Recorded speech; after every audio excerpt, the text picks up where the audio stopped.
Bismillahirrahmanirrahim. Ila hadratin Nabil Mustafa Sayyidina wa Habibina wa Syafi'ina Muhammad sallallahu alaihi wasallam wa ila jami'i ikhwanihi minal anbiya'i wal mursalin wa ila jami'i alihi wa ashabihi wa tabi'ihim bi ihsan ila yaumiddin. Syai'un lillahi lahumul Fatihah. A'udzu billahi minasyaitonir rajim. Bismillahirrahmanirrahim. Alhamdulillahi rabbil alamin arrahmanir rahim maliki yaumiddin. Iyyaka na'budu wa iyyaka nasta'in ihdinas siratal mustaqim. Siratal ladzina an'amta 'alaihim ghairil maghdubi 'alaihim waladdallin. Amin. Bismillahirrahmanirrahim. Ini karena sudah lama libur pelajaran takrib. Sekarang kita buka lagi dan kebetulan babnya ini adalah pasal tentang waktu-waktu yang dimakruhkan untuk sholat.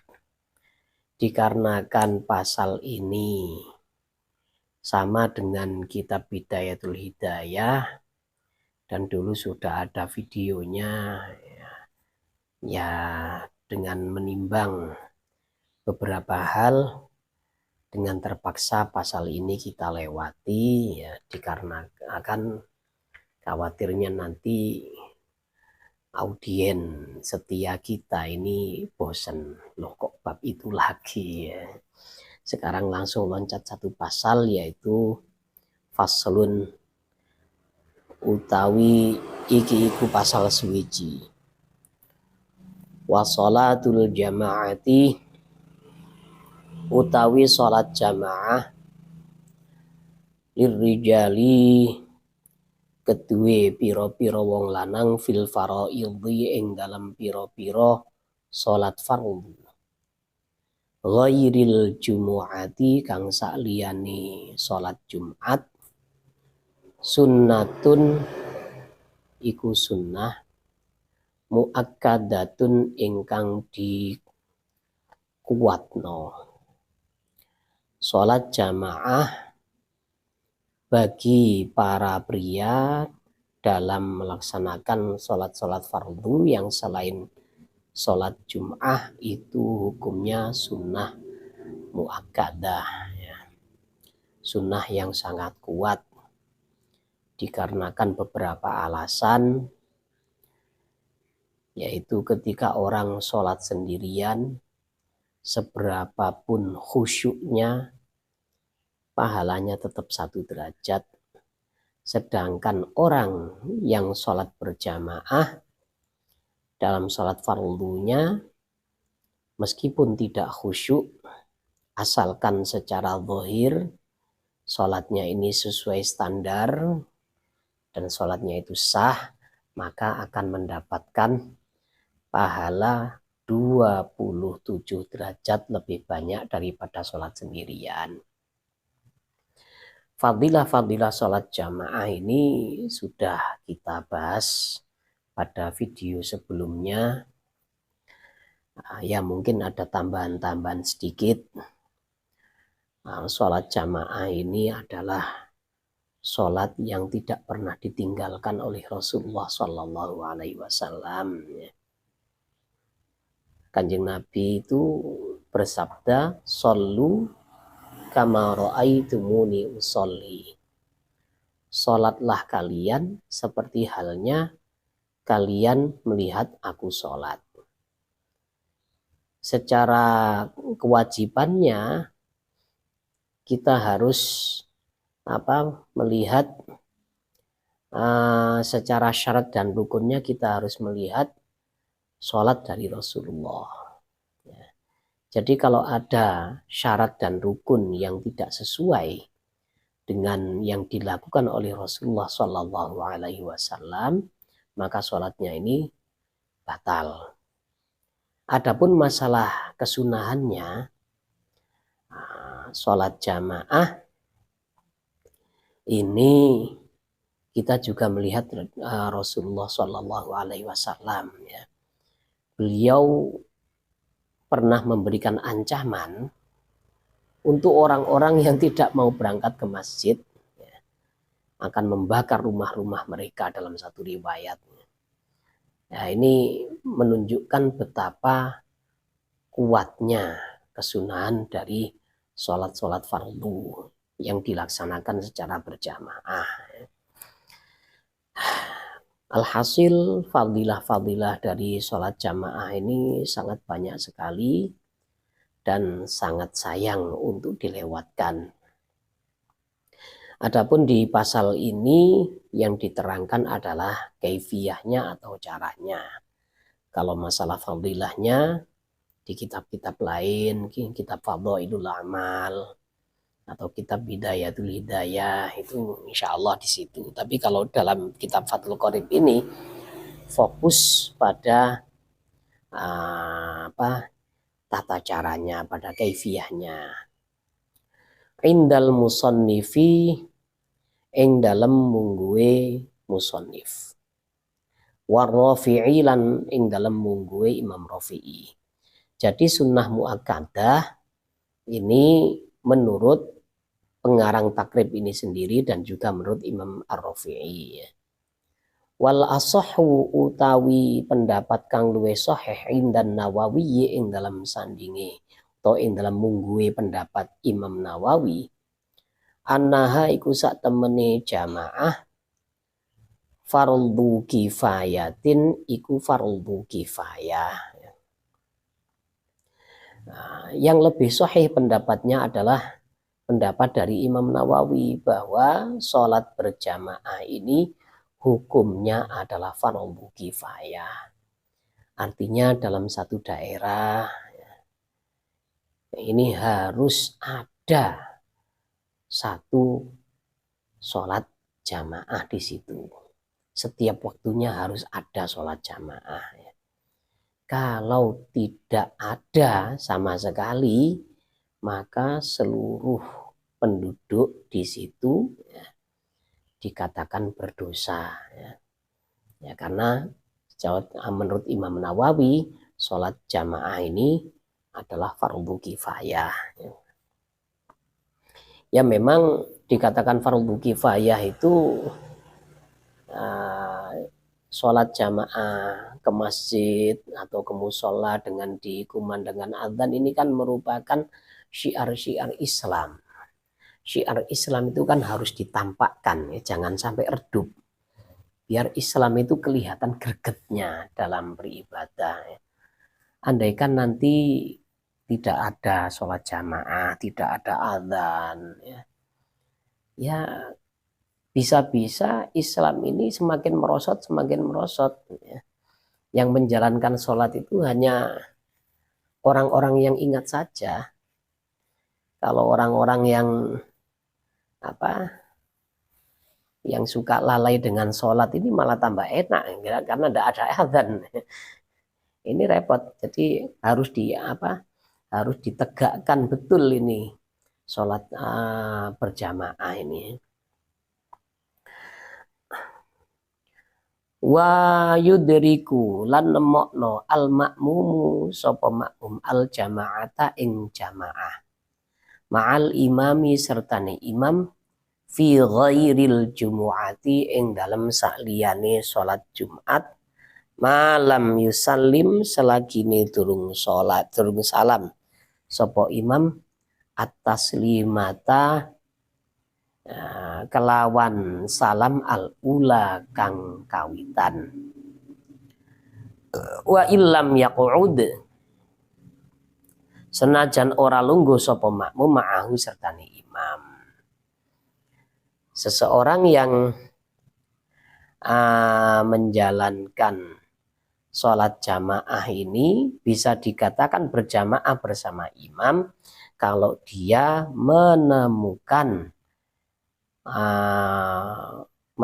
sholatnya imam dan dia sudah ikut sebelum imam ini salam pada salam yang pertama.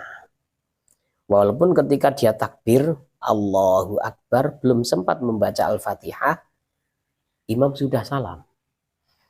Allahu Akbar, mau baca Fatihah, langsung Assalamualaikum warahmatullah, Assalamualaikum warahmatullah.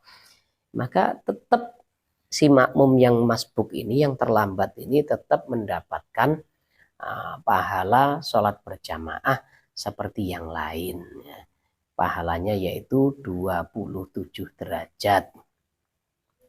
Cuma nanti keistimewaannya ya beda-beda. Orang yang datangnya terlambat, misalkan kita ibaratkan seperti ini ya. Orang yang masuk ke stadion nonton bola, orangnya datang duluan. Pastinya dia ini bisa menyaksikan sepak bola secara langsung di tempat yang lumayan dekat. Kemudian dia bisa mengikuti secara utuh dari kick off pertama sampai injury time terakhir itu ya, bisa mengikuti ya. Meskipun kalau yang datangnya akhir-akhir ya meskipun dia ini dianggap sebagai orang yang nonton bola secara live ya, secara langsung, tapi kan kalau dia datang terakhir, tribunnya kan pasti nggak enak. Ya, tribunnya kan ya pasti apa adanya gitu sudah. Terus juga meskipun bisa hadir rame-rame seneng-seneng menyaksikan sepak bola secara langsung di Stadion Kanjuruhan misalkan ya, atau Stadion Deltras Sidoarjo bisa melihat seperti itu kan senang ngumpul-ngumpul orang banyak. Tapi kan asiknya kan berbeda antara orang yang mendapatkan pertandingan sepak bola dari awal sampai akhir lah, seperti itu juga sholat berjamaah ya. Kalau orang itu dapat di akhir-akhir ya, detik-detik mau salam, ya dia dapat pahala pokok yaitu 27 derajat. Ini pahala intinya itu. Tapi kalau tambahan-tambahan yang lain ya tidak dapat. Seperti orang yang orang yang takbiratul ikhramnya ini mengiringi takbiratul ikhramnya imam.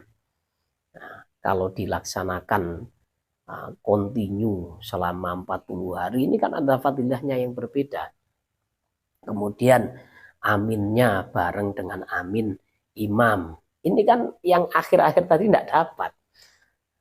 Ujung-ujungnya dia sholat sendiri setelah itu. Nah, ini ya.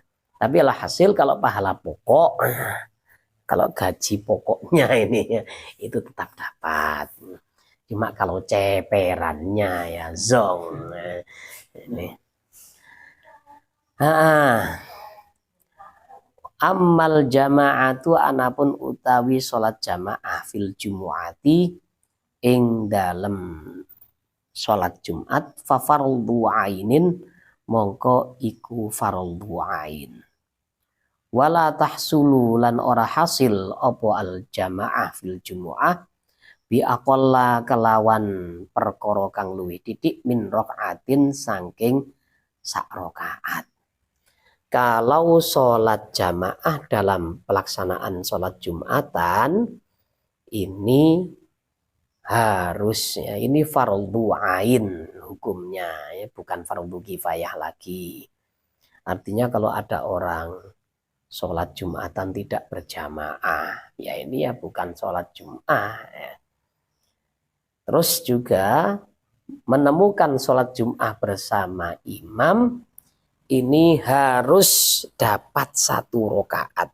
Kalau kurang dari 1 rakaat maka dia ini tidak bisa melanjutkan sholat setelahnya dengan cara sholat Jumatan. Maksudnya seperti ini. Mungkin saya kesulitan mengucapkannya ya. Penjabarannya seperti ini. Orang kalau sholat Jumat, dia tertinggal 1 rakaat. Nah, imam berdiri pada rakaat kedua, terus dia ikut. Setelah itu secara penuh dia akan ikut 1 rakaat. Ketika dia dapat 1 rakaat, imamnya kan sudah salam. Maka setelah itu dia melanjutkan dan hanya menambah 1 rakaat. Karena sudah sesuai, ya, sudah memenuhi standar, yaitu harus mengikuti imam minimal 1 rakaat.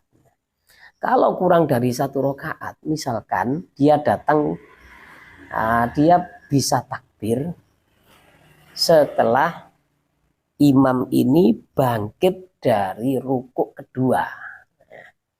Bangkit dari rukuk kedua, maka apa? Setelah salamnya imam, berhubung dia ini belum dapat 1 rakaat pun, ya, maka tidak boleh melanjutkan sholatnya seperti hanya sholat Jumat. Tidak boleh hanya nambah 2 rakaat. Jadi harus melanjutkan sebagai sholat zuhur 4 rakaat. Nah seperti itu. Nah, ini ya pernah dulu ya di pondok kami itu kalau sholat Jumatan ini tepat di depan pesantren itu kan ada masjid. Ada masjid.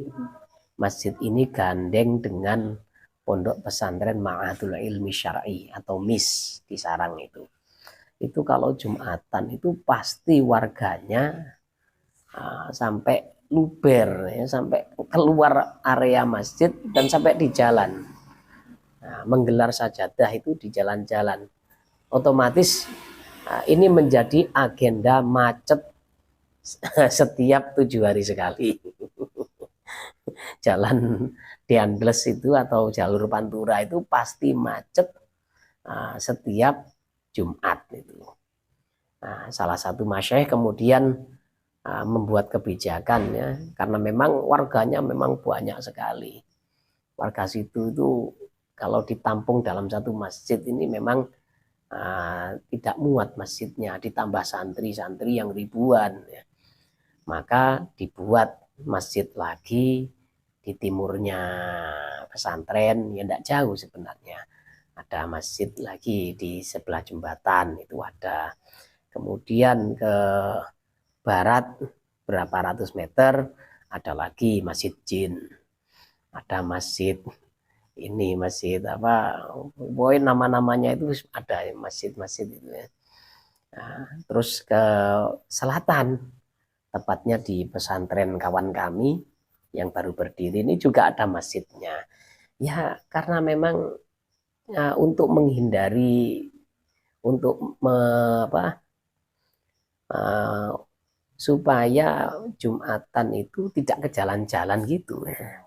Untuk menanggulangi itu ya. Salah satu masyayikh dari pondok kita itu seperti itu langkah-langkahnya ya. Pas pada waktu dulu saya masih di sana itu ada salah satu ustadz ini tertinggal.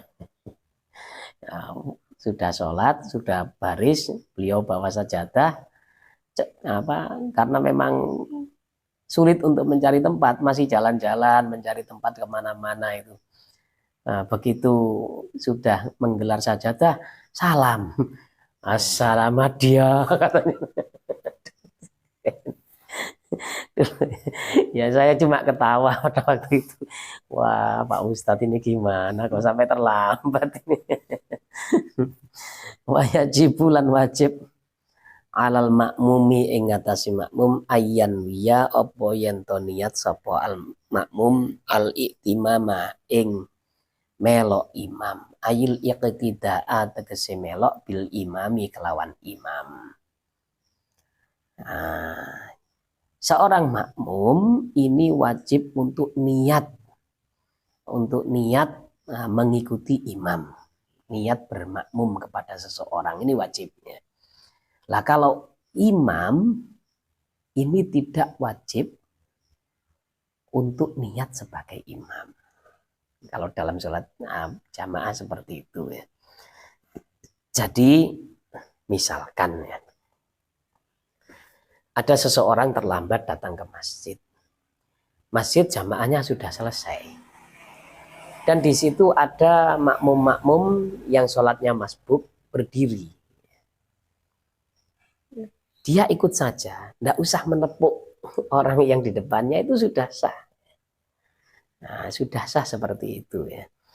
Nah, nanti kalau orangnya sadar dia niat jadi imam, ya jadi jamaah, imamnya menjadi orang yang tadinya melanjutkan sholat secara sendiri ini akhirnya berjamaah juga dengan belakangnya. Atau ada orang sholat munfarid, ya, dia ini sholatnya sendirian, ya. Kemudian datang seseorang bermakmum, ini nggak usah menepuk sebenarnya, cukup sholat di belakangnya gitu aja.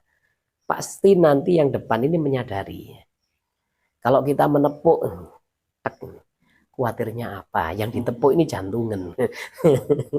Kaget ya. Apalagi pas sholatnya malam. Lampunya kebetulan mati. Kemudian, oh ada orang sholat ini. Bermakmum ya. Terus ditepuk pundaknya. Kaget ya. Ya kan ya kasihan juga kalau kena penyakit jantung bisa-bisa fatal bisa-bisa ini. Wala yajibu lan ora wajib ta'yinuhu apa nentokno imam.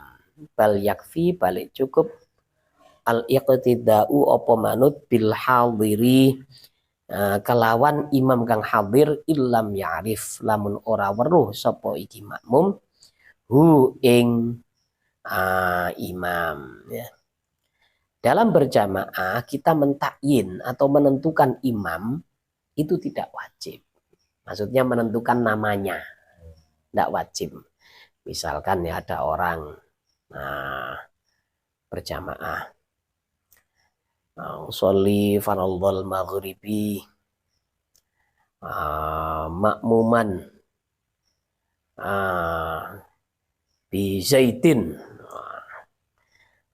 tahu nawaitul iqtida'a bi zaidin, saya ingin mengikuti ingin bermakmum pada Zaid, maka seperti itu hukumnya tidak wajib.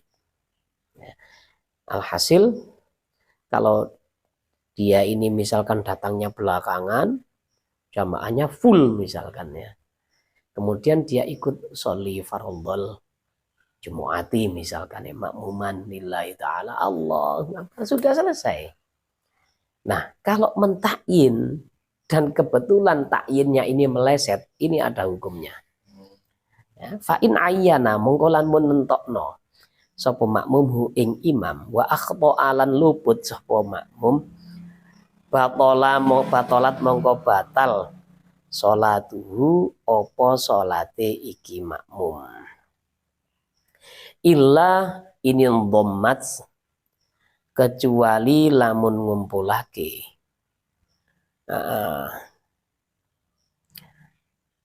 ilaihi maring imam isyaratun apa isyarah kaqaulihi kaya ucapane makmum nawaitu niat sapa ingsun al iqtidaa ing melok bi zaidin kelawan zaid hadza yo iki fabana mongko jelas sapa zaid amron ing amar fatasiha mongko sah apa sholat.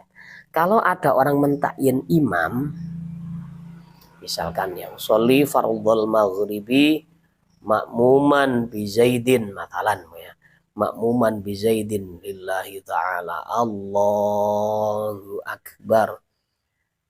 Kemudian setelah takbir imam membaca Fatihah, kok bukan suara Zaid, suara Amar ini, maka ini sholatnya makmum batal dan harus diulangi, harus takbiratul ihram lagi ya. Ya karena salah. Pada waktu itu mungkin Amar jadi makmum, Zaid jadi makmum, terus dia makmum kepada makmum kan tidak boleh ya. Harus makmum kepada imam kan gitu. Nah, kecuali kalau memang niat bermakmum itu mentakyin imam, ya, mentakyin imam ini dikumpulkan dengan isyarah. Misalkan ya, dia ada di belakang, nawaitu atau usolli fardhol isya'i makmuman bi zaidin dzalika atau hadza. Tapi kalau jauh ya dzalika ya. Saya ingin saya sholat makmum pada Zaid itu yang ada di depan, ya. Dalam hatinya seperti itu. Ternyata setelah membaca Fatihah, loh kok Amar, kok bukan Zaid, maka sholatnya ini sah, ya. Karena memang dia mengikuti orang yang ada di depan meskipun salah sangka, ya. Dunal imami ora kok imam. Jadi niat bermakmum, niat berjamaah, niat mengikuti ini wajib bagi makmum, bukan imam, ya. Fala yajibu mongko ora wajib fi sihhatil iqtidai, mongko ora wajib apa al-iktimam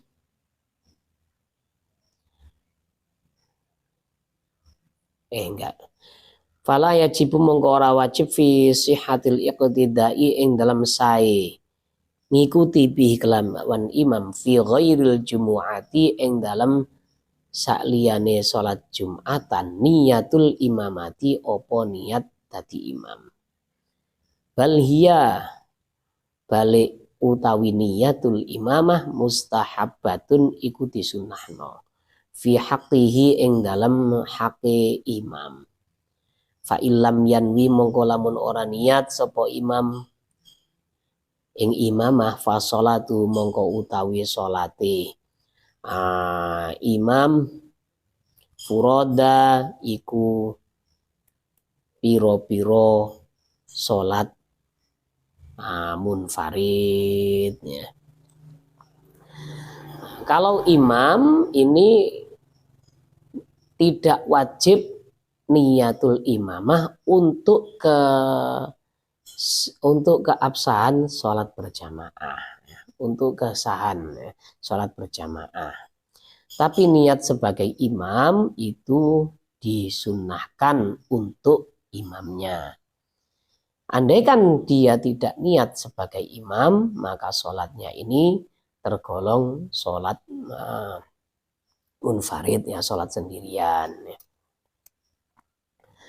Wa yajuzu lan oleh ayat tama opo yento bermakmum al khurru sapa wong kang merdeka bil abdi kalawan hamba sahaya wal balighu lan wong kang baligh bil murahiqi kalawan bocah. Amma sobiyu anapun utawi sobi ghairul mumayyizi kang ora pinter fala yasihu mongko ora sah al iqtida'u apa melok bihi kelawan as-sabiyyi ghairil mumayyiz. Diperbolehkan seseorang yang merdeka, artinya dia ini tidak menjadi budak, untuk bermakmum pada budak. Kemudian orang yang sudah baligh ini juga diperbolehkan makmum pada bocah yang sudah pandai. Artinya sudah pandai ini dia ini sudah menguasai tata cara sholat. Kan ada anak itu belum baligh tapi sudah mengetahui tata cara sholat yang sah. Maka kita bermakmum padanya ini diperbolehkan. Karena ini ada contohnya dulu. Ya, dulu ini ada seseorang bernama Amr bin Salimah pada zaman Rasulullah ini mengimami kaumnya. Mungkin ini yang paling qori, yang akro, yang hafalan Qur'annya lebih banyak, maka ngimami kaumnya. Kaumnya mungkin hafalannya kurang kuat hingga untuk masalah ngimami kan kurang afdol. Kalau ada orang yang qori terus menjadi makmum sementara yang imamnya kualitas bacaannya, jumlah hafalannya kalah dengan yang makmumnya, ini kan ya kurang afdol ya. Kalau zaman dahulu itu aqra'ukum ya, yang imam ini yang paling banyak hafalannya. Tapi kalau zaman sekarang afqahukum ya, yang paling paham fikih itu yang imami. Loh kok beda toh? Iya, kalau zaman dahulu siapa yang paling banyak hafal Qur'annya, dia itu yang paling alim. Ya. Kalau sekarang kan enggak. Kenapa demikian? Dulu di zaman para sahabat, zaman Rasulullah, rata-rata ya, orang-orang asli Arab itu fasahahnya sudah main. Mereka itu penguasaan pada bahasa Arab itu sudah tidak perlu belajar lagi, sudah diakui. Ya. Sahabat itu sekali mendengarkan Al-Quran, maka beliau itu akan paham secara nahwu sorofnya, secara balaghahnya. Ya. Balaghah itu sastranya, itu paham sekali para sahabat. Dan yang disabdakan oleh Rasulullah, mereka juga langsung paham. Jadi nanti bisa menerangkan sabdanya Rasulullah ini yang dimaksud bisa menjurus kemana. Kan sabda Rasulullah itu kan banyak maknanya. Sedikit katanya tapi banyak maknanya. Lafadznya sedikit. Contohnya ya, dalam satu hadis ya, al-jannatu tahta aqdamil ummahat. Surga di bawah telapak kaki ibu. Nah, itu kan kalau kita memberi makna, salah satu maknanya kan seperti ini. Surga di bawah telapak kaki ibu. Jadi kalau ingin mendapatkan surga harus berbakti pada ibu. Tapi sebenarnya ada makna yang lain di situ. Surganya anak ini tergantung didikan ibunya. Nah, itu ada makna lain. Jadi ini Rasulullah diberi jawami'ul kalim, diberi kemampuan untuk mengucapkan satu lafaz tapi bermakna banyak. Terus juga Al-Quran, ya apalagi Al-Quran, Rasulullah saja bisa, ya. Apalagi Allah. Maka Al-Quran ini juga sastranya, ya, balaghahnya itu kan tingkat tinggi Al-Quran, tidak ada yang bisa menandingi. Nah, dulu zaman Rasulullah karena memang kemampuan sahabat, kefasihannya sahabat dalam berbahasa Arab itu kan sudah tidak diragukan, maka setiap orang yang paling hafal, yang hafalannya paling banyak itu yang paling alim. Kalau di Indonesia ini ya enggak. Orang yang hafal Quran belum tentu tahu maknanya Al-Quran. Kadang orang yang hafal Quran, sholatnya tidak sah, ada itu. Ya. Dilihat dari cara dia sujud, ya. Kemudian ada yang membatalkan dia tidak paham, kan ada seperti itu. Jadi kalau sekarang ini, apalagi di Indonesia ya, yang menjadi imam itu adalah yang paling paham fikih. Nah itu sudah. Terus kalau ghairul mumayyiz, kalau ada sobi, ya, ada anak kecil yang masih belum menguasai tata cara sholat, maka tidak boleh jadi imam. Ya. Khawatirnya namanya anak kecil. Anak kecil kalau sholat kan gitu. Kadang-kadang ya gerak-geraknya banyak. Ya. Nah, jangankan anak kecil ya. Orang dewasa saja itu banyak yang batal sholatnya. Saya pernah di masjid itu sholat di sebelah orang, kebetulan saya jadi makmum. Orangnya itu tidak enak diem, tidak bisa diam kalau sholat itu. Pasti gini-gini. Saya hitung itu sudah 3 kali gerakan berturut-turut ini. Ini kan di pasal sebelumnya kan membatalkan ini. Kemudian ada lagi ya, ketika mau sujud pasti membetulkan sarung. Apa sarungnya mau melorot gitu? Saya pikir-pikir itu ini memang apa ya? Memang penyakit ini sebenarnya ini. Anak ketika sholat mau sujud pasti ngangkat sarungnya. Kadang-kadang gerakannya itu sampai tidak terkontrol lebih dari tiga ke atas. Ini penyakit ini sebenarnya, kebiasaan ya, harus dihilangkan kayak gitu, harus tegur. Nah, kalau mau tenang sholatnya ya seharusnya sebelum sholat sarungnya ini dibetulkan dulu. Nanti ketika dalam sholat tidak usah betulkan posisi sarung atau bagaimana. Wong saya lihat dia yang pakai jubah. Ini ya kebetulan santri. Saya marahi itu, sholat usrek.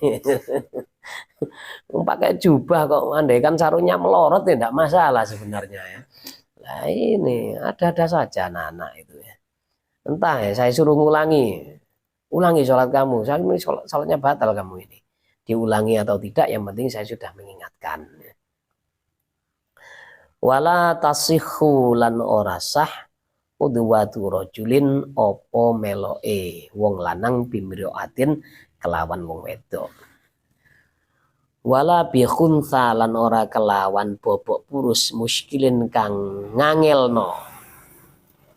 Wala khunsa lan ora sah apa meloe bobok purus muskilun ingkang ngangelno bimroatin kelawan wong wedok. Wala bimuskilin lan ora kelawan muskil. Seorang laki-laki ini tidak boleh sholat mengikuti atau bermakmum pada seorang wanita. Tidak boleh. Ya, ada memang ada salah satu kaum ya, salah satu golongan ini pingin kesetaraan gender. Kesetaraan gender ini ingin martabat antara laki dan perempuan itu disamakan.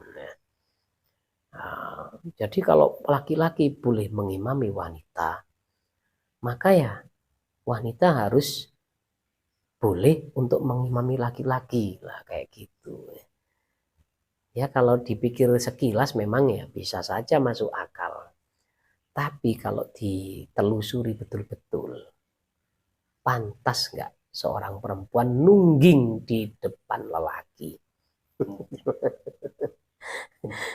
Ya kan enggak pantas nih. Lelaki itu kan apa ya? Secara organ tubuhnya. Nah, lelaki itu kan disetting oleh Allah adalah makhluk yang syahwatnya itu cepat sekali terpicu. Cepat sekali terpicu. Lain dengan perempuan.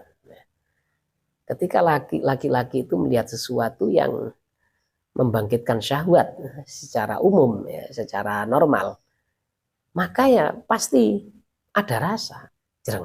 Lah kalau yang di depan itu perempuan yang sedang ngimami ya, meskipun pakai mukena, nanti kan ya bentuk tubuhnya itu pasti merangsang lelaki yang ada di belakangnya. Ya jangan disetarakan. Ya kita ambil contohnya seperti ini. Roda sepeda motor, kalau yang di belakang ya sudah di belakang, nggak usah di depan. Kalau di depan nanti bagaimana? kalau yang di belakang itu ingin di depan, sudah saya ingin di depan ya. Nah, jadi kamu naik motornya, saya harus ditaruh di depan, kemudian yang ada setirnya di belakang. Ya bagaimana ya, tidak bisa maju, malah dia berjalan mundur kan seperti itu. Jadi sudah ada kodratnya masing-masing. Tidak usah menuntut kesetaraan gender. Ini kan di luar negeri itu kan sudah ada ya, yang kaum liberal itu Jumatan diimami oleh seorang wanita. Kemudian jamaahnya ini softnya itu campur laki-laki perempuan. Ini tidak usah diikuti. Ulama-ulama kita yang salafun soleh tidak pernah kayak gitu. Tidak usah diikuti, ini orang-orang yang hanya mengandalkan logika, mengandalkan akal, tapi tidak mengandalkan nas. Kalau kita kan orang yang mengandalkan nas, mengandalkan agama ini kan bukan hanya akal-akalan, tapi tunduk patuh pada nas Al-Quran dan hadis. Kemudian ijma' qiyas ini kan mengikuti. Nah itu, jadi tidak usah macam-macam. Zaman sekarang ini, aduh Masya Allah ya. Kemudian seorang khunta atau orang yang berkelamin ganda yang menyulitkan kelaminnya yang berbeda jenis ini aktif semuanya, fungsi semuanya. Nah ini tidak boleh mengikuti makmum yang makmum yang khunta muskil ini tidak boleh mengikuti imam wanita. Lelaki juga tidak boleh mengikuti khunta muskil, dikhawatirkan ketika diikuti ternyata dia sebenarnya wanita. Terus khunta muskil tidak boleh mengikuti wanita, dikhawatirkan ketika mengikuti seorang wanita sebenarnya dia ini secara hakikat adalah lelaki. Nah, dan juga tidak boleh antara khunta muskil satu dengan yang lain berjamaah, tidak boleh. Karena apa? Ya bisa saja nanti selip. Makmumnya dikira laki-laki, ternyata perempuan. Terus makmumnya laki-laki. Bisa jadi seperti itu. Maka yang lebih aman khunta muskil bermakmum hanya pada lelaki, gitu saja. Wala qari'un, wallahu a'lam bishawab. Kita ganti pada kitab Bidayatul Hidayah. Nah, monggo dimatikan videonya, Mas.